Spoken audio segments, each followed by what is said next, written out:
something can be about me. Like my name can be in the actual headline and it can still be none of my business.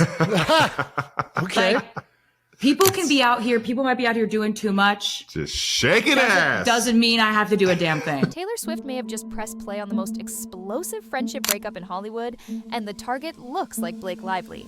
After a record-shattering podcast debut with Travis and Jason Kelce, Taylor teased her 12th album, The Life of a Showgirl, and fans zeroed in on two titles that feel a little too on the nose: Ruin the Friendship and Cancelled.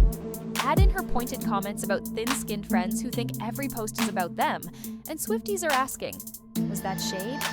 Meanwhile, behind the curtain, rumors swirl that Blake tried to pull Taylor into her legal war with Justin Baldoni, the infamous dragon moment, only for the pop mastermind to step back and let the music speak. Tonight, we're breaking down the Easter eggs, the alleged texts, the PR panic, and the deposition leaks to answer one question: is Taylor quietly ending Blake's reputation, one lyric at a time? They weren't just red carpet neighbors, they were intertwined. Blake Lively cheering in VIP boxes, Taylor Swift dropping inside jokes into music videos, the Reynolds-Swift circle looking unbreakable. Then the smiles froze. Behind the scenes, according to swirling reports, Blake pushed Taylor to publicly back her during the Justin Baldoni lawsuit, and even to delete sensitive texts. The now infamous Dragon line turned a private bond into a public powder keg. Taylor didn't bite. Instead, she stepped back. Fans began connecting dots: fewer sightings, colder body language, and a sudden shift from godmother vibes to radio silence. Industry chatter said Blake overplayed her hand. Taylor's camp prioritized art, business, and boundaries.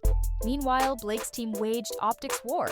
Statements, denials, and whispers about a smear campaign. The contrast was stark.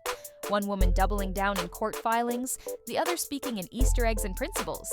What ended the friendship wasn't one explosion, it was the slow burn realization that reputations and risk don't mix. When a best friend tries to drag you into a battle you didn't start and asks you to clean the trail, that's not loyalty, that's leverage. And Taylor, she doesn't do leverage, she does lyrics. Taylor didn't swing a hammer. She set a table of clues. On her podcast debut, she framed The Life of a Showgirl as a peek behind the curtain, then let the titles do the talking. Fans pounced on Ruin the Friendship and Cancelled, two neon signs blinking in unison. Add The Fate of Ophelia, a title Swifties connected to Blake Savage's character, and suddenly the tracklist reads like a coded diary. Taylor's comments about protecting her business and ignoring drama, that's not rage, that's strategy. She doesn't chase headlines, she designs them. Speculation exploded. Is Ruin the Friendship a eulogy for a broken bond or a bait-and-switch love metaphor? Is Cancelled a clapback at the court of public opinion machine? Taylor's brand is precision. Every word is a chess move. Meanwhile, whispers about lyric leaks only fan the fire. True or not, they keep the spotlight where she wants it, on the art. Here's the kicker: Taylor doesn't need to name names. The culture will fill in the blanks, the media will amplify it, and the fan base will build the timeline. If these songs land how Swifties expect, the message will be unmistakable. No press conference, no subtweets, just melodies that taste like receipts. And once the music talks, everyone listens. Taylor didn't point a finger. She raised an eyebrow. On New Heights, between sourdough jokes and relationship talk, she dropped surgical lines about friends who think everything online is about them, and how drama isn't her business because she has an actual business to run. No names, no direct hits, just a mirror held up to anyone trying to drag her into their storm. Swifties heard it as a quiet message: stop making me the plot of your PR. Then came the energy talk. Guard it like a luxury item. Don't let one nasty comment ruin your day. Add Travis nodding about constructive criticism while ex-friends melt down over a single post, and the subtext felt loud. Was it Blake? That's for the timeline detectives, but the cadence matched a pattern. Taylor sets boundaries in public without handing opponents a pull quote. What makes the shade sting is restraint. She doesn't rant, she recenters. She refuses to be bait, reframes the narrative, then channels it into songs everyone will decode. It's PR Aikido. Redirect force, never overextend. If If the friendship ended behind the curtain, the podcast was the curtain twitch, a glimpse of how she'll respond. No legal sparring, no messy threads, just intent, precision, and the patience to let the music finish the argument. Behind the glossy headlines sits a grind of filings, invoices, and optics. In Blake Lively's suit against Justin Baldoni and associated parties, the phrase smear campaign became the centerpiece, while the defense insisted it never happened. According to reports and chatter around the docket, Blake's team framed critical online coverage as coordinated attacks. Baldoni's side called it the free-for-all of the internet. Then came the PR math.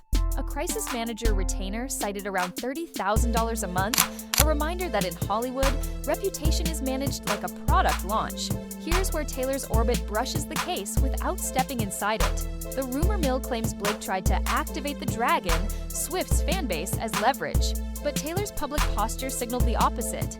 Disengage, protect the brand, let the art speak. While statements flew and outlets spun competing narratives, Swift maintained distance, which only made the speculation louder. Another subplot, a witness who supposedly went quiet, feeding theories that support for Blake's claims was thinning. Meanwhile, leaked deposition snippets, centered on feelings of retaliation and ongoing harm, read less like hard proof and more like perception. In court, perception matters, evidence matters more. This is the PR paradox. The harder one side pushes, the more oxygen the story gets. Swift, a seasoned campaigner, understands scarcity. One coy title or well-timed comment will do more than a dozen press releases.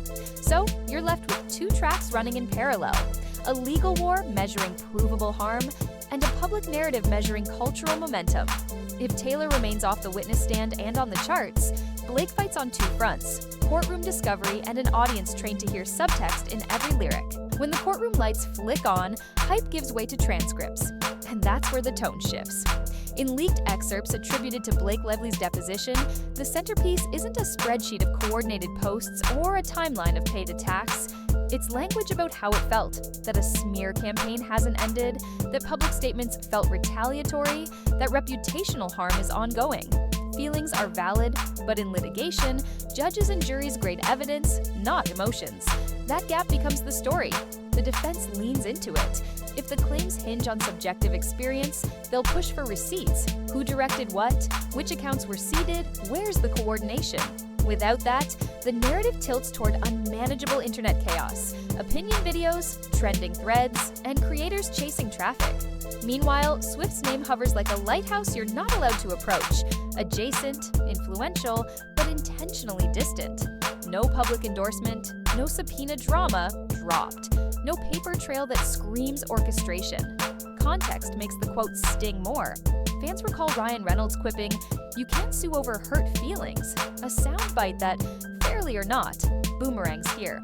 Add the rumor of a reluctant witness and you get the image of a case struggling for scaffolding, high-emotion claims searching for high-proof exhibits.